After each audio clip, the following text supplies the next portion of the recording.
ओम शांति। आज का प्रातः क्लास है 20/9/68। मीठी मीठी रूहानी बच्चों प्रति रूहानी बाप बैठ समझाते हैं कि रूह ही सब कुछ समझती है। इस समय तुम बच्चों को रूहानी दुनिया में बाप ले जाते हैं। उनको कहा जाता है रूहानी दैवी दुनिया।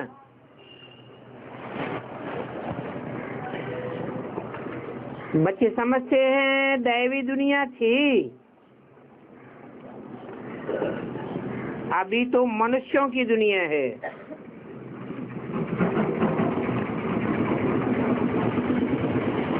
क्या अंतर है दैवी दुनिया में और मनुष्यों की दुनिया में?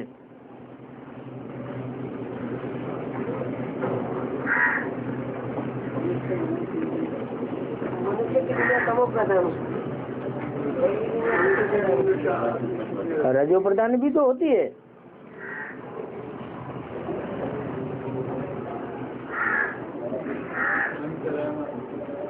मनुष्यों की दुनिया में मन होता है प्रधान, और मन चलायमान भी होता है। और दैवी दुनिया में दिव्यता है, रूहानियत है। हर एक को अपनी आत्मा का स्वरूप याद है।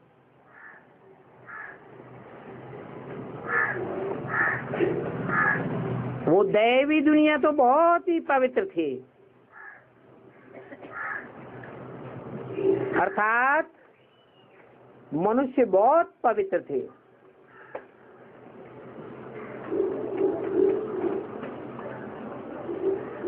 पवित्रता के कारण मन की एकाग्रता थी। मन की एकाग्रता होने से इंद्रियां भी निश्चल थी, चंचलता नहीं थी। अब विचारी वृत्ति थी। अभी तो हम सब अपवित्र हैं, इसलिए उन देवताओं का गायन पूजन आदि करते हैं।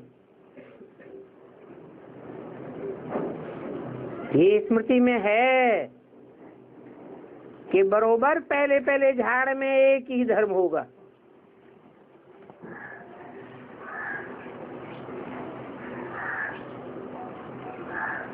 विराट रूप में भी झाड़ को समझाना जरूर है। इसलिए झाड़ का बीज रूप ऊपर में है,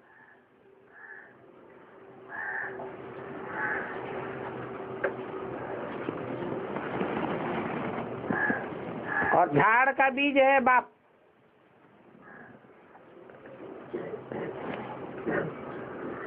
फिर जैसा बीज वैसा फल अथवा पौधे निकलते हैं।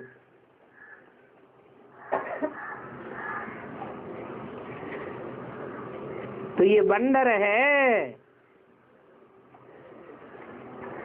कि कैसे कैसे बीज बदलता जाता है और पौधे भी बदलते जाते हैं।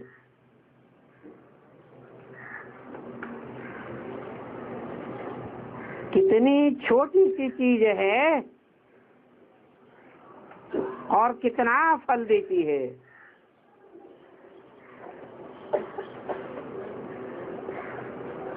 उन बीज का कितना रूप बदलता जाता है।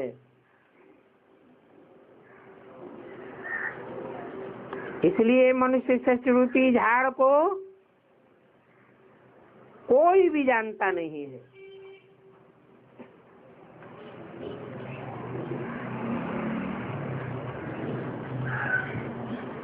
उनको कहा जाता है कल्प वृक्ष।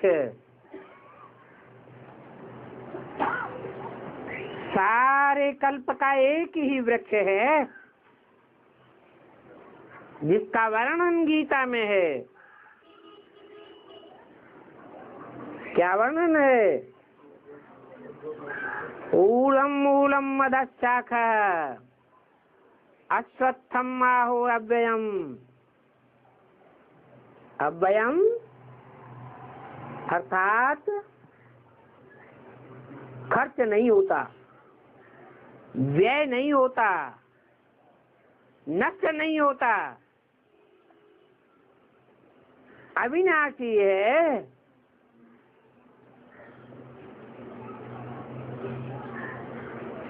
शास्त्र भी नंबरवार होते हैं, ये सभी जानते हैं। गीता ही नंबर 1 धर्म का शास्त्र है। जैसे नंबरवार धर्मों की स्थापना होती है,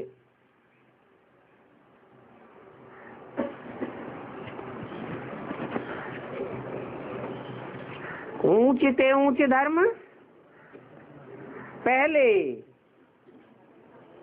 फिर नंबरवार नीचे धर्म बाद में आते जाते हैं।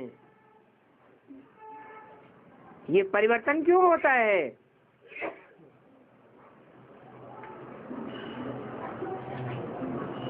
काल चक्र सत्तो प्रधान से तामस की ओर बढ़ता है। उस काल चक्र के हिसाब से जो धर्म जिस टाइम पर आते हैं उतनी ही निम्न गति को पाते हैं। ये बात भी सिर्फ तुम समझते हो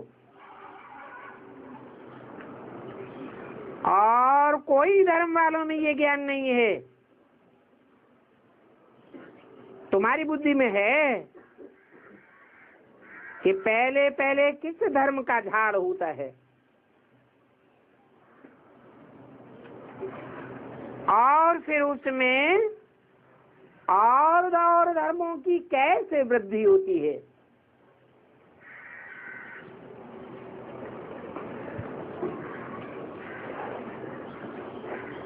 जब आदि में एक ही धर्म था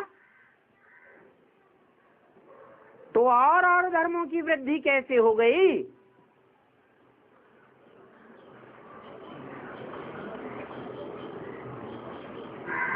क्या कारण हुआ है? संग का रंग लगता है, उनको कहा जाता है विराट नाटक। तो बच्चों की बुद्धि में सारा झाड़ है।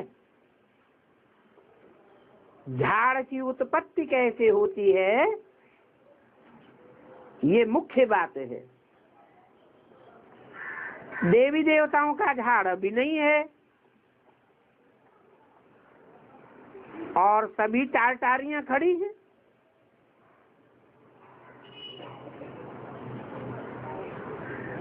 ऐसे भी नहीं कहेंगे बिल्कुल नहीं है, कहेंगे प्रायः लोप है।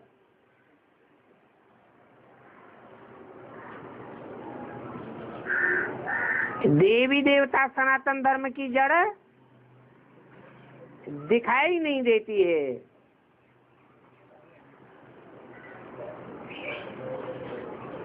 आदि सनातन देवी देवता धर्म का फाउंडेशन नहीं है, देखने में भी नहीं आता। ये भी गायन है। एक आदि सनातन देवी देवता धर्म की स्थापना करते हैं,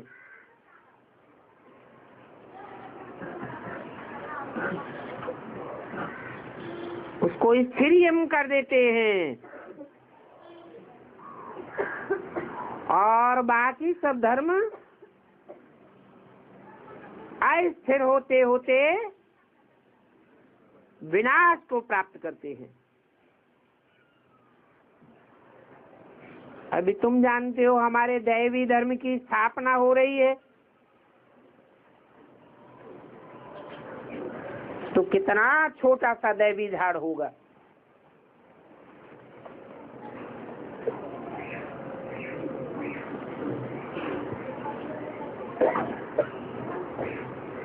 कितना छोटा सा होगा।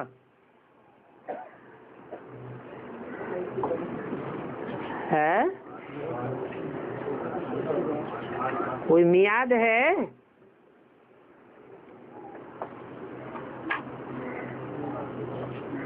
और फिर सभी इतने धर्म होंगे ही नहीं,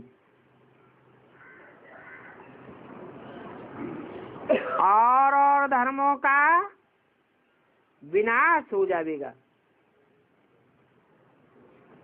झाड़ पहले छोटा होता है फिर बड़ा हो जाता है।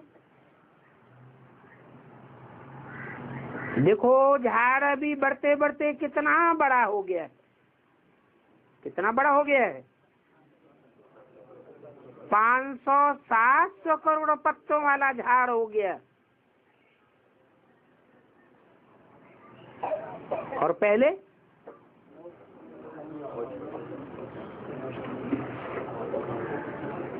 पहले जब फाउंडेशन पड़ा नए झाड़ का तो कितने पत्तों का था? 8 अविनाशी पत्ते हैं।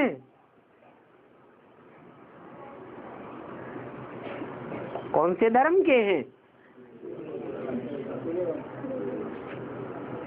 देवी देवता सनातन धर्म में भी जो सूर्यवंशी कुल है, डायरेक्ट सूर्य की औलाद, कितना छोटा झाड़ था अभी बड़ा हो गया। अभी इनकी आयु पूरी होती है।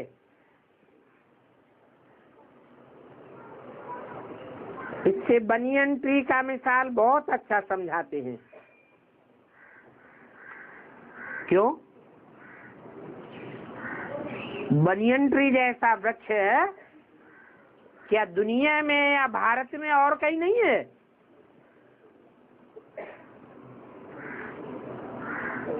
इतने बड़े बड़े बरगद के वृक्ष है और भी तो है।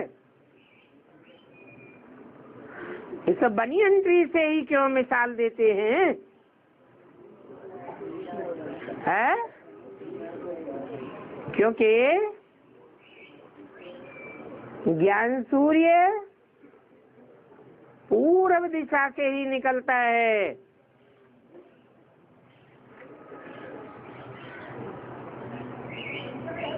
भारत पूर्वीय सभ्यता का देश है जहाँ से सूर्योदय होता है। उसमें भी पश्चिम बंगाल,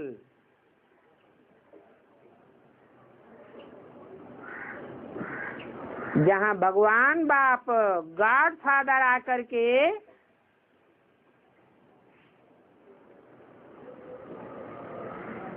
सूर्य को पहले पहले ज्ञान देते हैं, जिससे सूर्यवंश की उत्पत्ति होती है।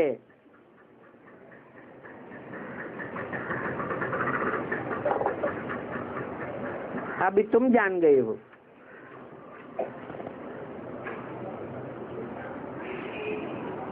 ये भी गीता है।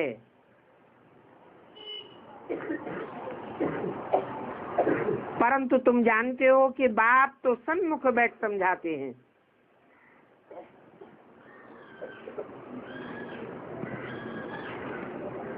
जिससे तुम राजाओं का राजा बनते हो।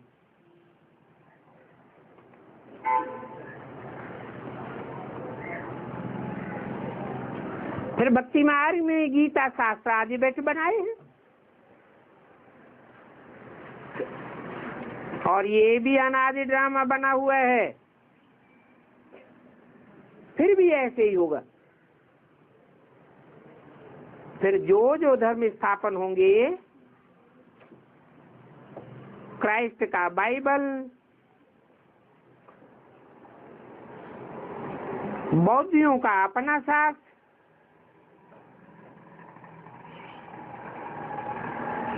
सिख धर्म का अपना शास्त्र होगा।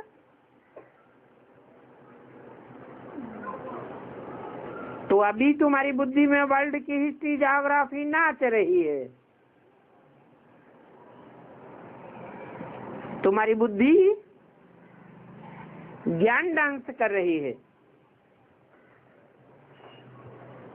तुम सारे झाड़ को जान गए हो कि कैसे कैसे कब कब कौन से धर्म आते हैं और फिर कैसे वृद्धि को पाते हैं।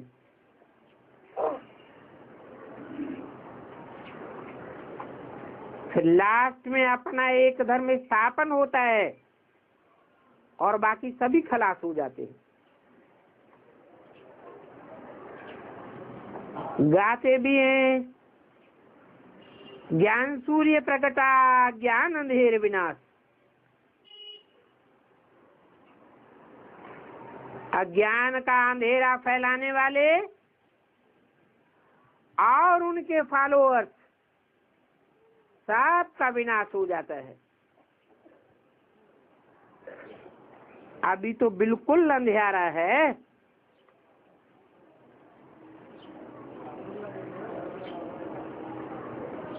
कितने ढेर मनुष्य हैं,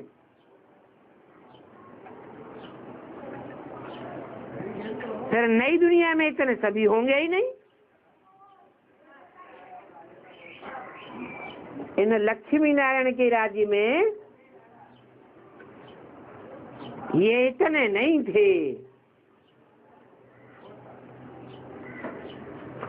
तो अब फिर वो ये एक धर्म की स्थापना हो रही है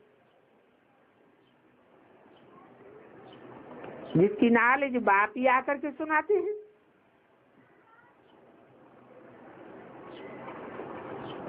तुम बच्चे कमाई के लिए कितनी नॉलेज आकर पढ़ते हो, बाप टीचर बनकर के आते हैं तो आधा कल्प के लिए तुम्हारी पूरी कमाई का प्रबंध हो जाता है।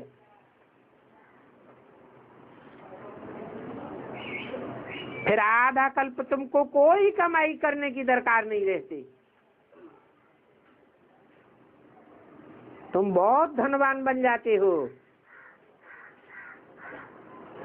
तुम जानते हो अभी हम पढ़ रहे हैं और ये अविनाशी ज्ञान रत्नों की पढ़ाई है।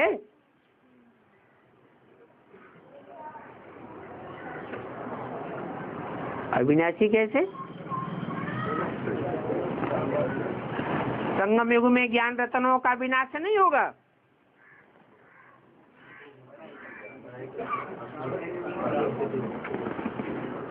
प्रारब्ध पाए लेंगे,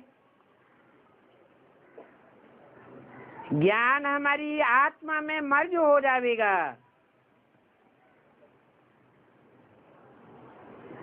और दिव्यता इमर्ज हो जाएगी, दैवी गुण इमर्ज हो जाएंगे।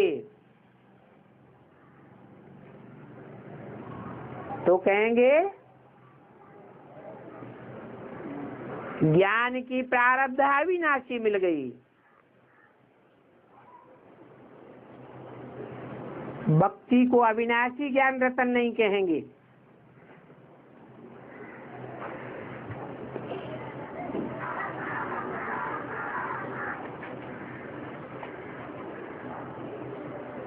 जो सच्चाई होती है उसका कभी विनाश नहीं होता है, नहीं होता है। तो त्रेता के बाद जब द्वापर आता है तो ज्ञान रत्नों का विनाश नहीं हो जाता है, दिव्यता का विनाश नहीं हो जाता है, आत्मिक स्थिति खलास नहीं हो जाती है,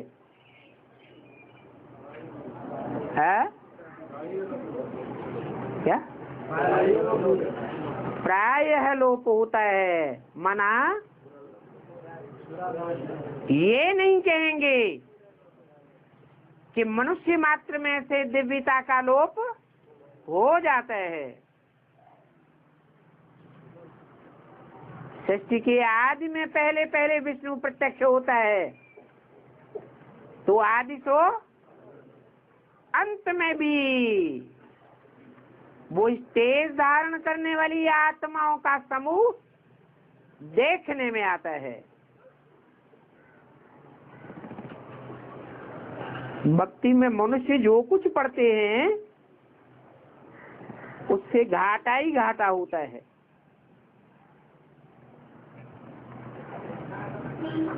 उस पढ़ाई से रतन नहीं बनते हैं,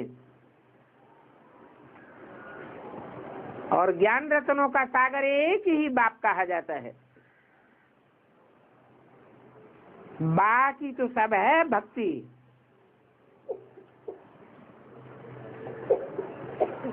भक्ति अर्थात बुद्धि अंधकार की ओर भागती रहती है, अज्ञानता की ओर भागती रहती है, अंधविश्वास की ओर भागती रहती है, अंधश्रद्धा में जाती रहती है। इसलिए भक्ति को रतन नहीं कहेंगे। भक्ति में कोई भी अहम ऑब्जेक्ट नहीं है, और कमाई भी नहीं है।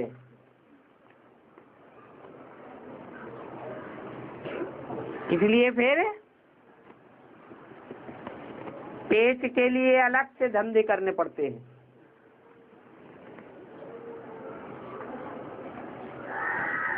पेट के लिए मेहनत बढ़ती जाती है,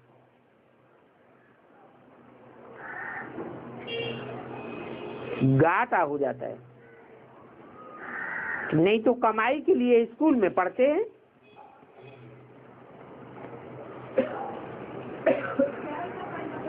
फिर भी कुछ करने के लिए, अच्छे गुण धारण करने के लिए गुरु के पास जाते हैं।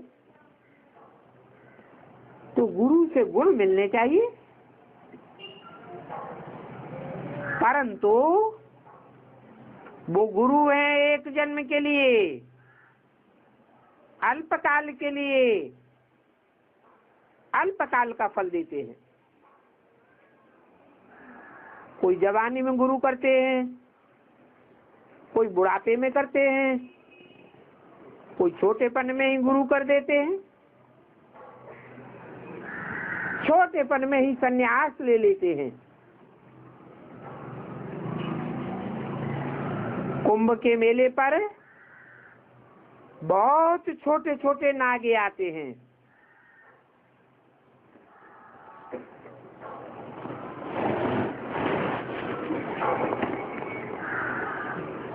कहाँ की यादगार है? कैसे?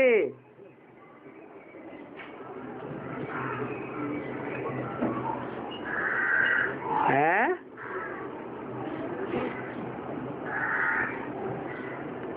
अंत में ऐसे निकलेंगे जो लास्ट सो फास्ट चले जाएंगे। लास्ट में आने वाले माने बहुत छोटे, और नागे माने आत्मिक स्टेज को सहज ही धारण करने वाले।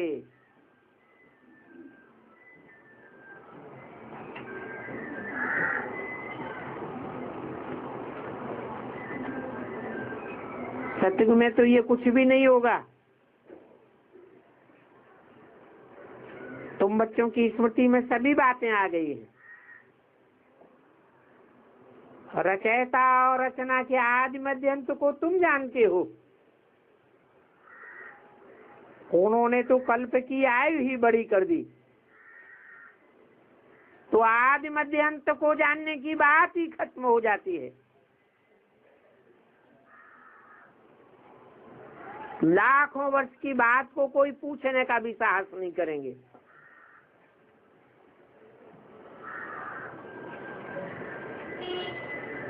ईश्वर सर्वव्यापी कह दिया,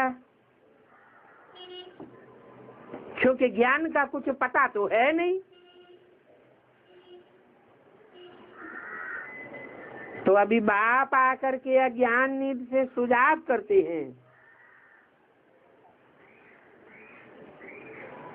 तो तुमको ज्ञान की धारणा हो जाती है, तुम्हारी आत्मा की बैटरी भरती जाती है। ज्ञान से ही कमाई होती है।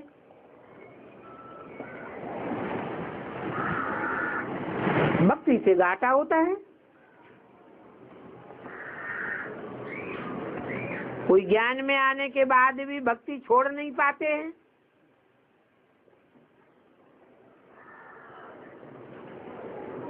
तो घाटा भी होता है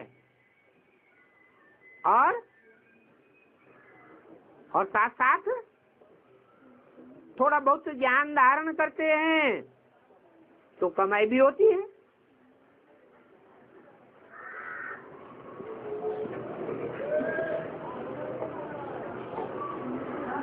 घाटा भी होता रहे और कमाई भी होती रहे तो भविष्य के लिए बचेगा क्या?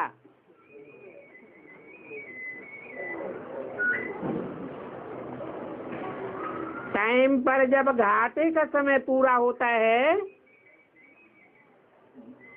तो फिर बाप कमाई कराने आते हैं।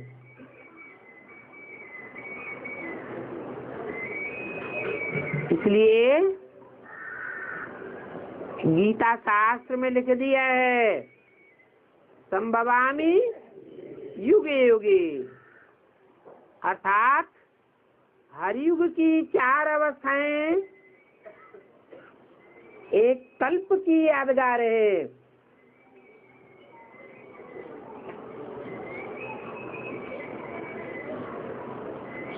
अर्थात हर युग के अंत में काम की चेत को खत्म करने के लिए बाप कमाई करने के लिए प्रत्यक्ष हो जाते हैं, कराने के लिए। मुक्ति में जाना तो सभी को है तो वो भी कमाई, क्योंकि शांति तो सभी मांगते रहते हैं।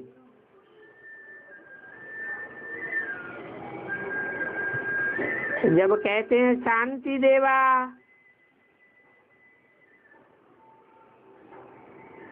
तो कोई देने वाला देव है ना।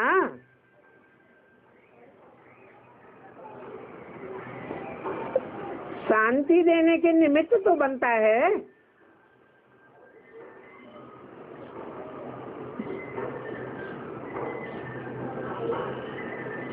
चार चित्रों में यादगार कहाँ दिखाई है?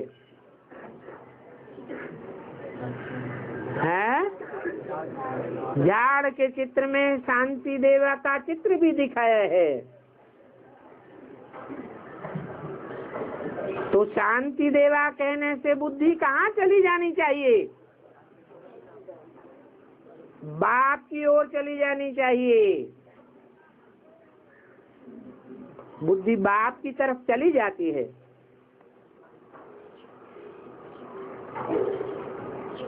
कहते भी है विश्व में शांति हो,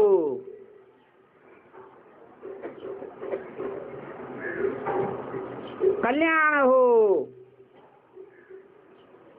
परंतु वो शांति कैसे होगी ये किसी को भी पता नहीं है। शांति धाम सुख धाम अलग अलग होते हैं।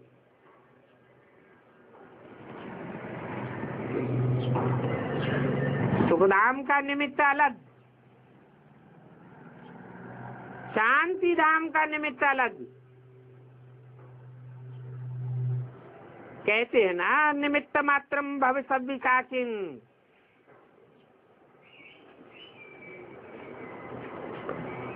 परंतु वो जानते नहीं है। ये जो पहला नंबर था, उनको भी कुछ पता नहीं। जैसे कि जानवर बुद्धि था, और अभी तो तुमको सारी नॉलेज है। तुम जानते हो हम इस कर्म क्षेत्र पर पार्ट बजाने आए हैं।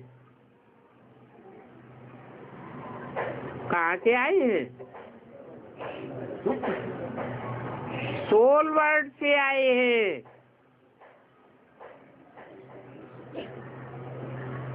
ब्रह्मलोक से आए हैं, निराकारी दुनिया से आए हैं साकारी दुनिया में पार्ट बजाने के लिए। पार्ट बजाने के लिए कर्मेंद्रियां चाहिए।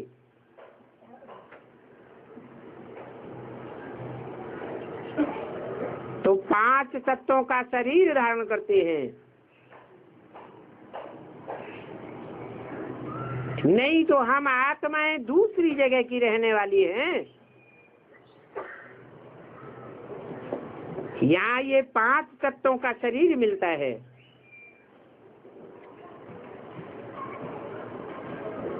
आत्मा भी कहती है कि मैं शांति धाम क्या रहने वाला हूँ, यहाँ पार्ट बजाने आया हूँ। पार्ट बजाने के लिए शरीर चाहिए। शरीर है तब हम बोल सकते हैं।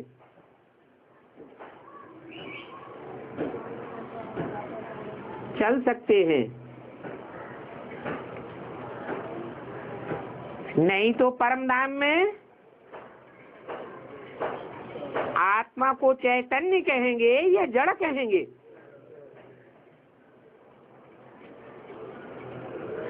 वहां तो आत्मा जैसे जड़वत हैं। आत्मा रूपी पुरुष जब 5 तत्वों के संघात रूपी प्रकृति के संसर्ग में आती है तो प्रकृति का चोला चलायमान हो जाता है। उसे कहेंगे चैतन्य पार्टधारी, जीवन धारण करने वाला जीव आत्मा कहेंगे। अभी तुम ऐसे नहीं कहेंगे इस ड्रामा के आदि मध्य अंत को हम नहीं जानते हैं। हाँ, आगे नहीं जानते थे। अपने बाप को, घर को, अपने रूप को यथार्थ रीति हम नहीं जानते थे।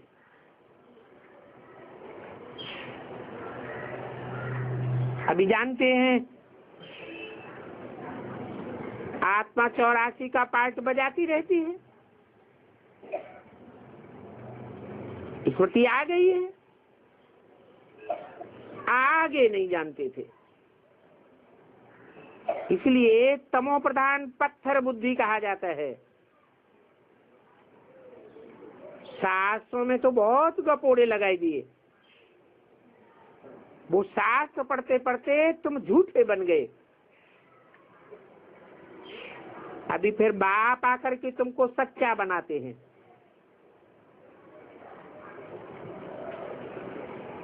सच्चा बाप आकर के तुमको ऐसा सच्चा बनाते हैं कि तुम सचखंड के मालिक बन जाते हो। सत्य के ऊपर भी सुखमनी में है। सत्य सचखंड को कहा जाता है। देवताएं भी सच बोलने वाले होते हैं। ऐसा सत्य सिखलाने वाला बाप है।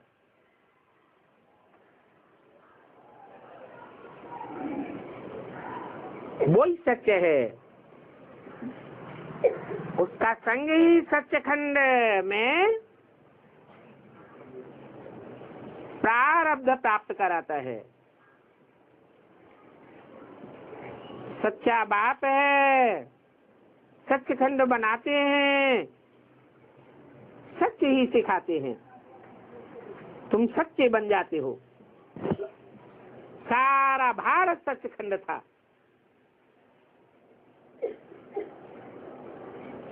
नंबर 1 ऊंचे से ऊंचे तीर्थ भी भारत ही है, क्योंकि सर्व की सदगति करने वाला बाप भारत में ही आते हैं। भारत में भी कहाँ आते हैं?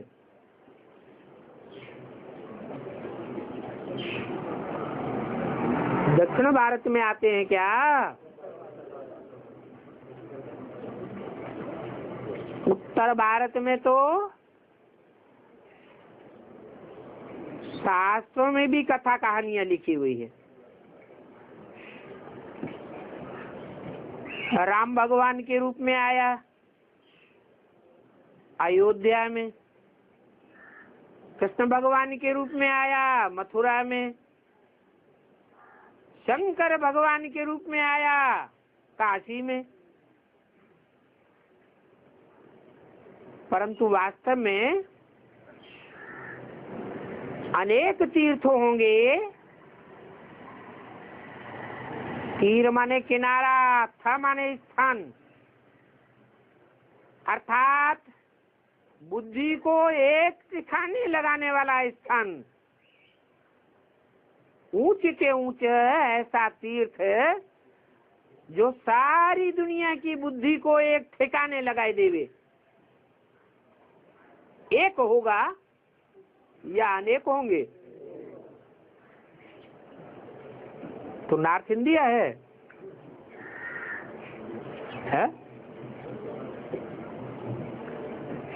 क्या है?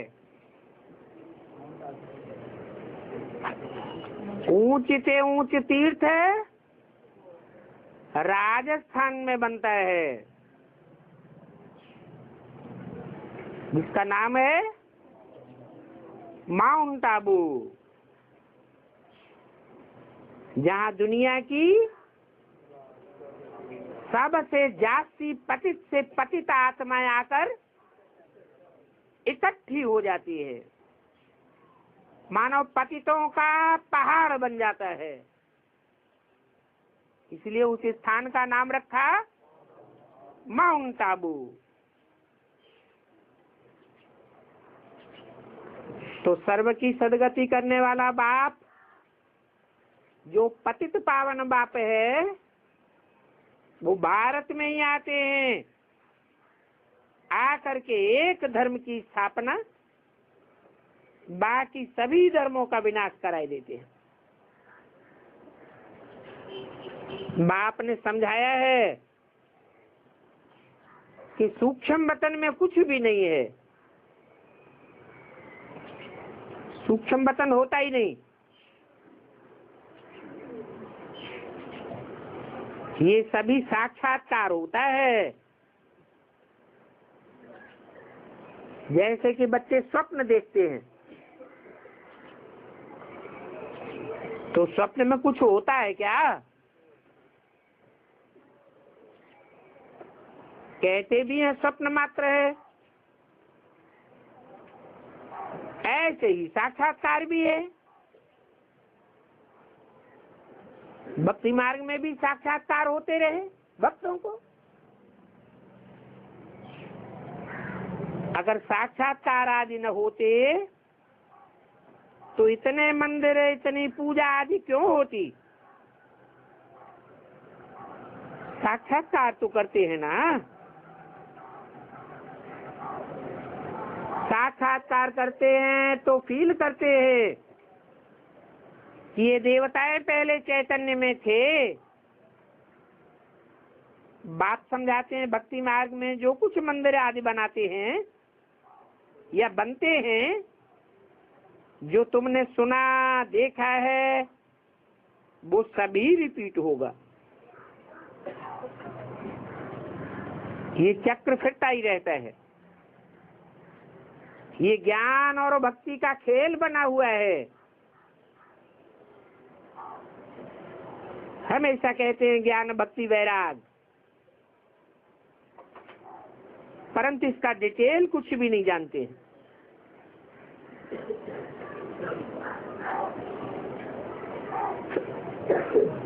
बाप समझाते हैं, बाप से ज्ञान मिलता है तो भक्ति से वैराग आ जाता है। अब अपने अपने अंदर झांक के देखना है कि भक्ति मार्ग के कर्म कांडों से कितना वैराग आया है। जब वैराग आता है तब सच्चे ज्ञान की धारणा होती है, नहीं तो ज्ञान बोल बोल करने का नहीं है। सिर्फ बोल बोल कर लिया, दूसरों को प्रभावित कर दिया, मान मर्तबा ले लिया, ये रावण का ज्ञान है। रावण बड़ा पंडित था,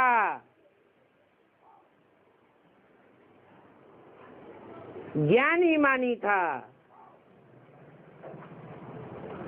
परंतु धारणा में ज्ञान समाया हुआ नहीं था।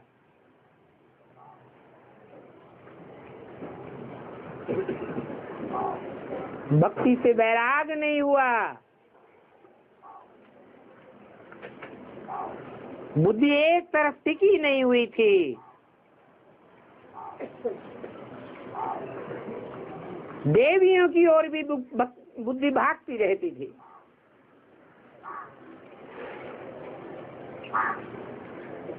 तो बाप बैठ ज्ञान और भक्ति दोनों का डिटेल समझाते हैं। ज्ञान है दिन और भक्ति है रात।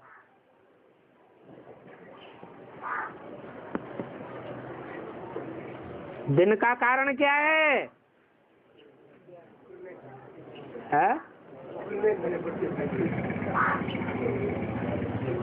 किस कारण से दिन होता है?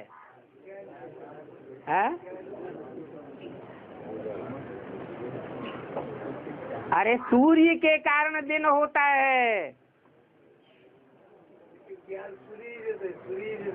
सूर्य नहीं हो तो दिन नहीं होगा।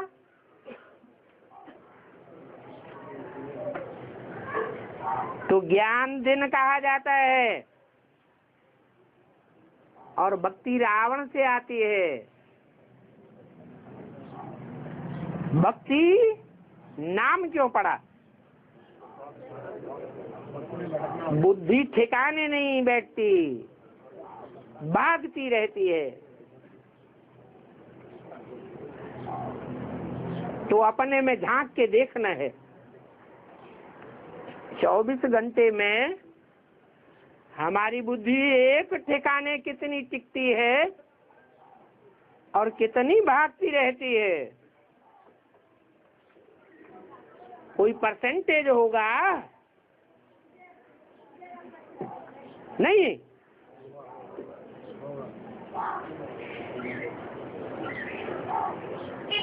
तो ज्ञान दिन में है या भक्ति रूपी रात में है? अगर कहें ज्ञान दिन में है तो 50% बुद्धि का ठिकाना होना चाहिए ना। हो गया।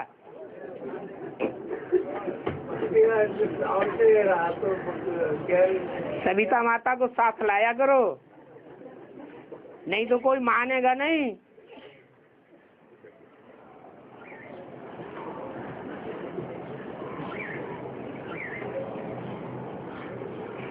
बाप तो कहते हैं 8 घंटे बुद्धि को ठिकाना दो। कितना? सिर्फ 8 घंटे। तो कहेंगे कि ज्ञान सूर्य बुद्धि में प्रगटा, नहीं तो निश्चय अनिश्चय के चक्र में बुद्धि चक्कर काटती रहती है।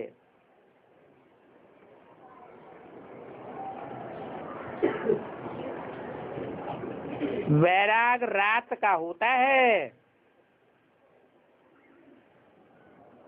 जब रात से वैराग हो जाता है तो फिर दिन होता है।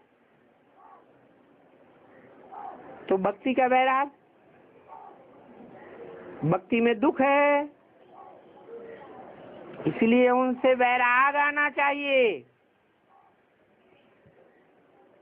सुख का तो कोई वैराग नहीं करते हैं।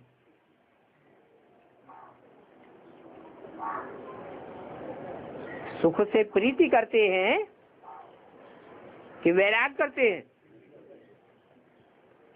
सुख को कोई त्याग थोड़े ही करेंगे।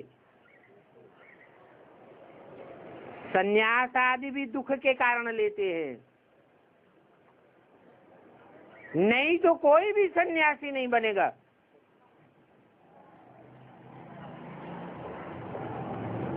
कौन से युग से सन्यास लेना शुरू किया?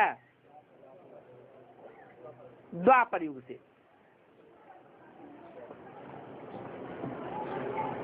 द्वापर युग में भी कब से? हाँ, ऐसे नहीं कहेंगे कि द्वापर के आदि से ही सन्यास लेना शुरू किया। आदि से क्यों नहीं? हाँ, हर युग में आदि में सतो प्रधानता होती है। सत्वगुण की प्रधानता होने के कारण वहाँ सुख ही होता है। तो 500 वर्ष तक या 250 वर्ष तक, 300 वर्ष तक सुख की प्रधानता रहती है, तो कोई वैराग नहीं लेता। फिर जब दुख शुरू होता है तो वैरागी बनते हैं।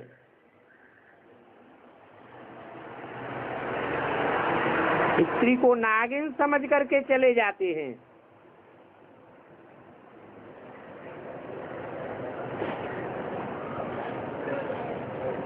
समझते हैं कि स्त्री विष का डंक मारती है।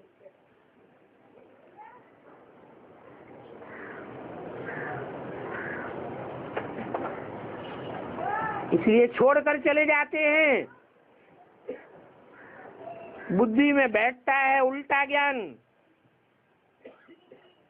कि पवित्रता में सुख है और अपवित्रता में रहेंगे तो दुखी रहेंगे। तो क्या लक्ष्मी नारायण अपवित्र होते हैं? उन सन्यासियों से पूछो,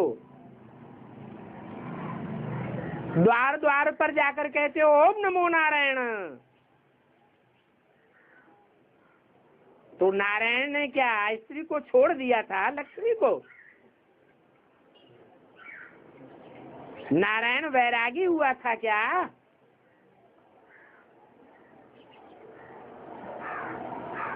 नारायण वैरागी नहीं हुआ। स्त्री को नागिन समझ करके नहीं छोड़ा। नारायण की पूजा होती है तो तुम छोड़ करके क्यों भागे? छोड़ के भाग जाने से क्या दुख खत्म हो जाता है दुनिया में? आत्मा के अंदर दुख की लहर नहीं आती है। इससे साबित होता है कि स्त्री नागिन नहीं है।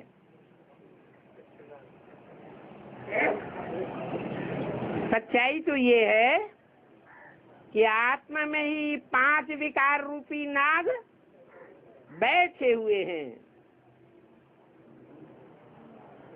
जो मन को, बुद्धि को, इंद्रियों को अपवित्र बनाते रहते हैं।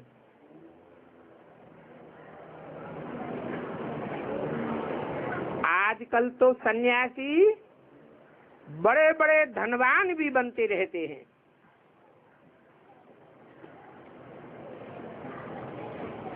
क्योंकि जानते हैं कि संपत्ति के बगैर तो सुख मिल नहीं सकता।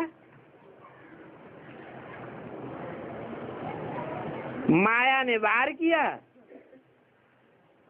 तो जंगल छोड़ करके फिर शहरों में घुस जाते संपत्ति प्राप्त करने के लिए। विवेकानंद और राम तीर्थ ये दो बड़े बड़े सन्यासी हो गए।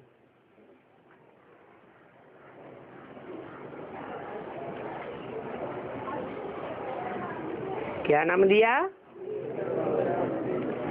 विवेकानंद। अर्थ क्या हुआ? विवेक में आनंद लेने वाला।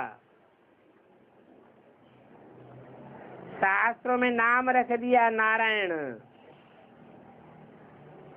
कौन सा घर है? ज्ञानजलि ही उनका घर है, उसी में आनंद लेते हैं। भक्ति मार्ग में नाम रख दिया विवेकानंद। और दूसरा नाम क्या लिया? राम तीर्थ। कैसा तीर्थ?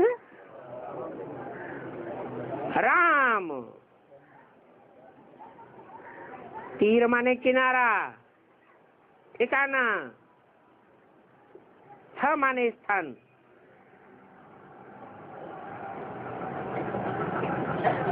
कैसा किनारा देने वाला स्थान? नाम रख दिया राम, जिसमें योगी रमण करते हैं।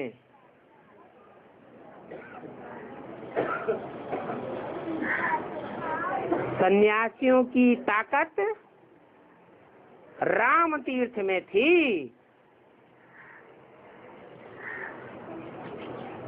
बाकी भक्ति समझाना और भक्ति करना कराना ये विवेकानंद का काम था।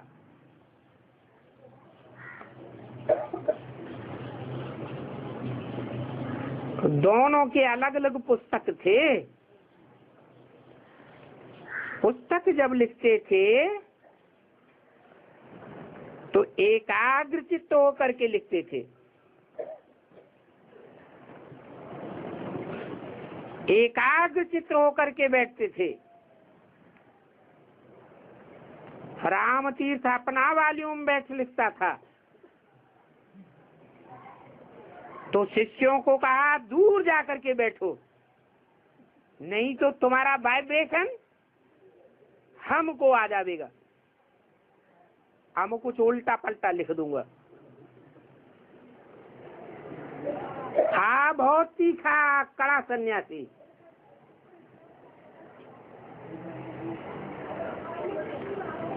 नाम भी बहुत है। किसका? स्वामी राम तीर्थ का। परंतु बाप ऐसे नहीं कहते हैं कि स्त्री को माँ कहो।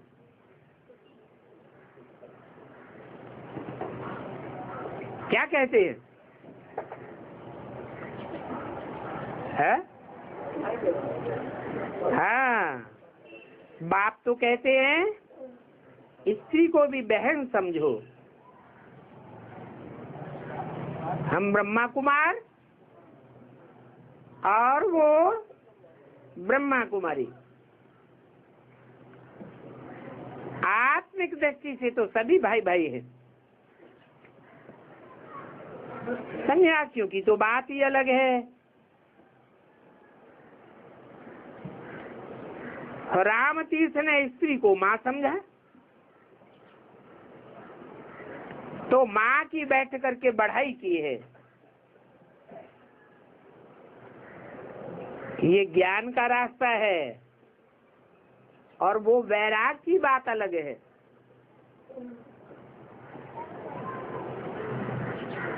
वैराग में आकर के स्त्री को माता कह दिया।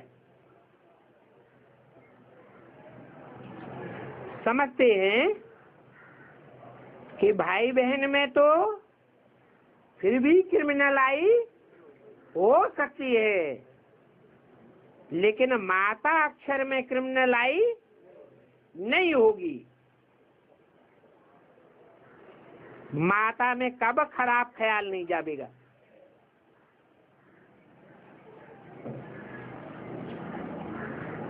बहन से भी जागती है। इस्लाम धर्म में तो बहन से भी शादी कर लेते थे। आज भी मुसलमानों की परंपरा में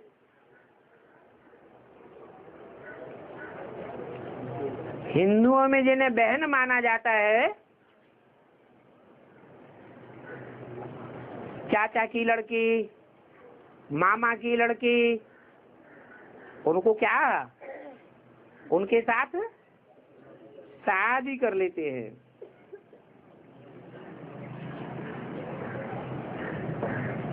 बाबा तो कहते हैं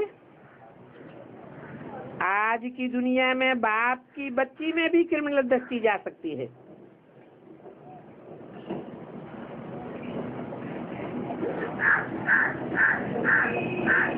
इसलिए नियम बनाया हुआ है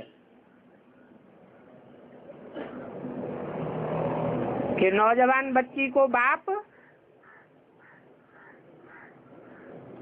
अकेले अपने साथ न रखे, साथ लेकर के इधर उधर न जाए। माता को साथ रखना जरूरी है। तो माँ में क्रिमिनल दृष्टि कभी नहीं जाएगी। तो सन्यासी स्त्री को भी माँ समझने लगे। उनके लिए फिर ऐसे नहीं कहेंगे कि दुनिया कैसे चलेगी, पैदाइश कैसे होगी। ये तो एक को वैराग आया तो माँ कह दिया। 20/9/68 की वाणी का 3रा पेज। तो देखो उनकी महिमा कितनी है। यहाँ तो भाई बहन कहने से भी बहुतों की दृष्टि चली जाती है। ये है ज्ञान की बात, वो तो एक की बात है। यहाँ तो प्रजापिता ब्रह्मा की संतान ढेर के ढेर भाई बहन है।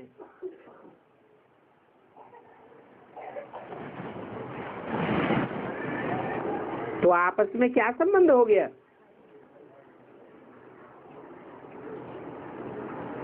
वो तो एक ने करके स्त्री को माँ कहा, वो तो भक्ति मार्ग हो गया। यहाँ तो ज्ञान मार्ग है।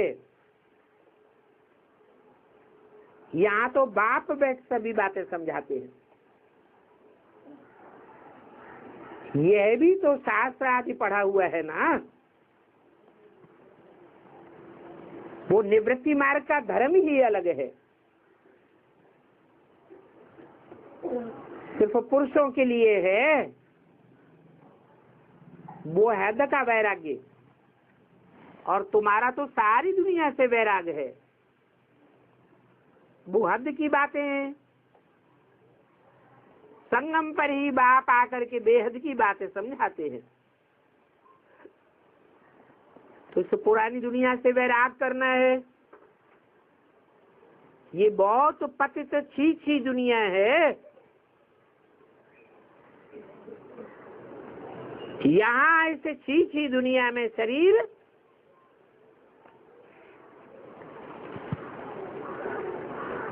पावन हो सकते हैं या नहीं हो सकते है? अरे क्या इस छी दुनिया में शरीर पावन हो सकते हैं या नहीं हो सकते हैं?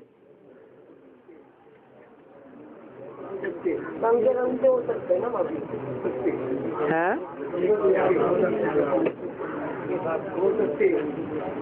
नहीं हो सकते,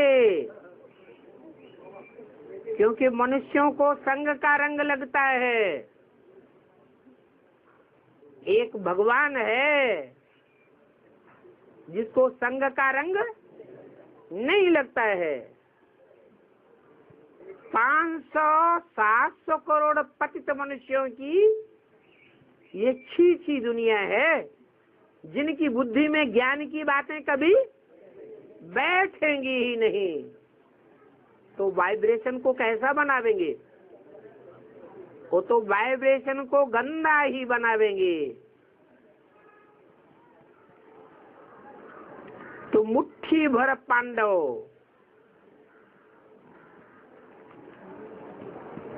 कैसे दुनिया को चेंज करेंगे? दुनिया को छोड़ो, अपने शरीर के 5 तत्वों को कैसे पावन बनावेंगे? उनके बीच में रहकर। इसलिए क्या युक्ति नुदी हुई है? पुरानी पतित दुनिया का विनाश, फिर श्रेष्ठ आत्माओं का संगठन रह जाएगा।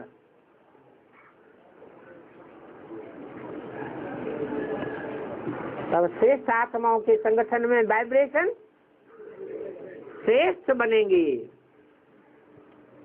दृष्टि वृत्ति भी श्रेष्ठ बनेगी, और हमारा काम सहज हो जाएगा। तो बाप कहते हैं आत्मा को नया शरीर सतयुग में ही मिलता है।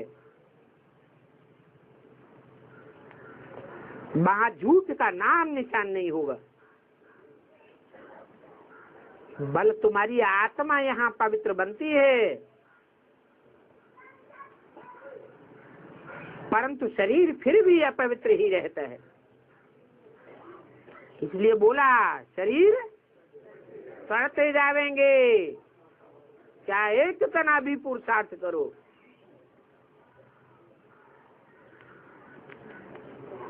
शरीर सड़ते जावेंगे और आत्मा पावरफुल होती जाएगी। सड़े हुए शरीर से भी भरपूर ईश्वरीय सेवा लेते रहेंगे। जब तक कर्मातीत अवस्था हो और ये शरीर खत्म हो जाए, तब तक शरीर अपवित्र ही रहेगा। सोने में खाद पड़ती है तो जेवर भी खाद वाला बन जाता है। खाद निकल जाए तो जेवर भी सच्चा बनेगा। ये जो लक्ष्मी नारायण हैं, इनकी आत्मा और शरीर दोनों सतो प्रधान हैं।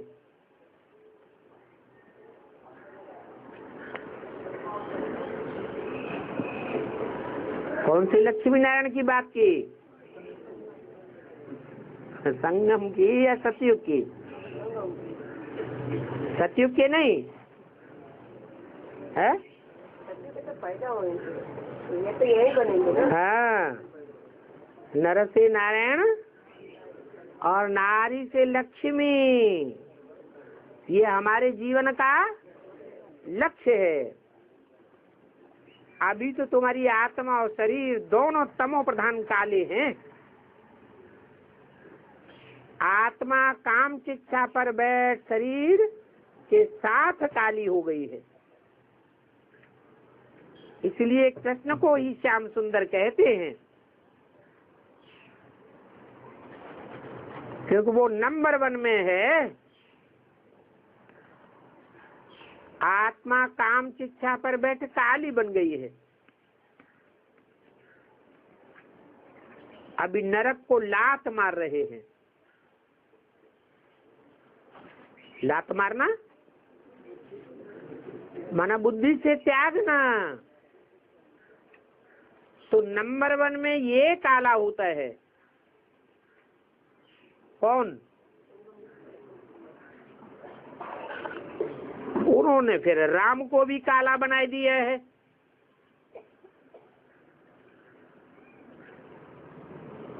परंतु क्या काला बनाया है उसका किसी को भी पता नहीं है। आत्मा काली है या शरीर काला है। उन्होंने तो राम को भी काला बना दिया।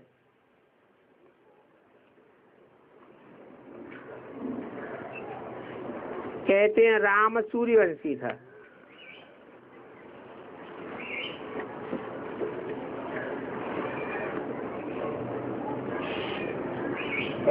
सूर्य को भी ग्रहण लगाए देते हैं। अभी तुम समझते हो ये देवताओं के चित्र काले क्यों बनाए हैं? क्यों बनाए हैं? क्योंकि वाम मार्ग में गए हैं तो काले बनाए दिए। कब गए वाम मार्ग में? द्वापर में गए। द्वापर तो बड़ा ड्रामा है। असली बात कहाँ की है?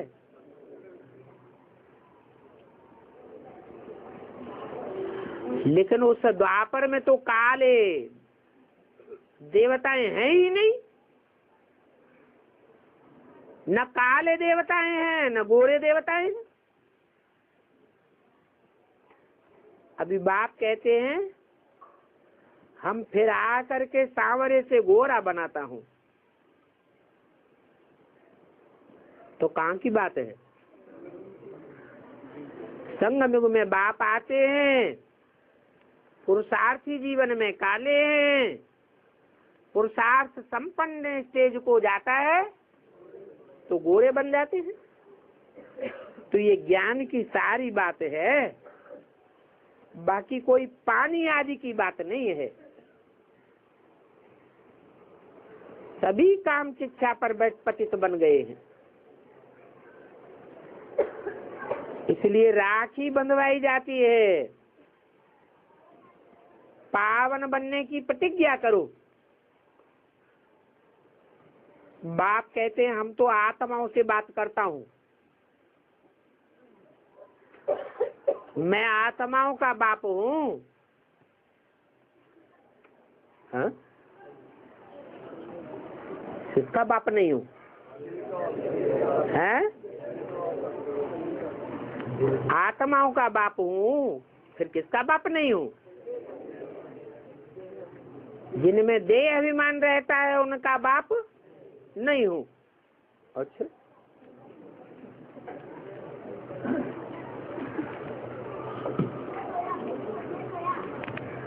मन कितने हैं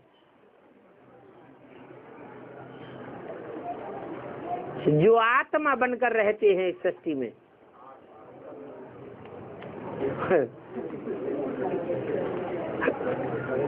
माना जन्म देने वाले 4.5 लाख आत्मा बनकर नहीं रहते हैं, 8 ही रहते हैं। 4.5 लाख भी तो हैं। आत्म की स्थिति में रहते हैं तब तो आत्म की स्थिति वालों को जन्म देते हैं। बाकी जो आत्म की स्थिति धारण नहीं कर पाते हैं वो मेरे बच्चे नहीं हैं। इसलिए बच्चे या रचना की परिभाषा क्या बताइए? बच्चा कौन? बच्चा बच्चा नहीं, रचना कौन? रचना वो जो रचयिता बाप के कंट्रोल में हो। अगर बाप के कंट्रोल में नहीं, रचयिता के कंट्रोल में नहीं, कंट्रोल से बाहर ही है या अंत तक कंट्रोल से बाहर रहती है, नहीं तो बाप की उम्मीद होती है किसमें? बच्चों में, कि आज नहीं तो कल सुधर जाएगा। लेकिन आज भी नहीं तो कल भी नहीं। सुधरने वाला है ही नहीं। आत्म की स्थिति धारण ही करने वाला नहीं है। तो 500-700 करोड़ मनुष्यों की दुनिया में कितने जो अंतिम स्टेज के पुरुषार्थ तक पहुंचने पर आत्म की स्टेज धारण कर ही लेंगे और बाप की उम्मीद पूरी कर ही देंगे। कितने हैं? 4.5 लाख। वो मेरे बच्चे हैं और बाकी सब रावण के बच्चे हैं।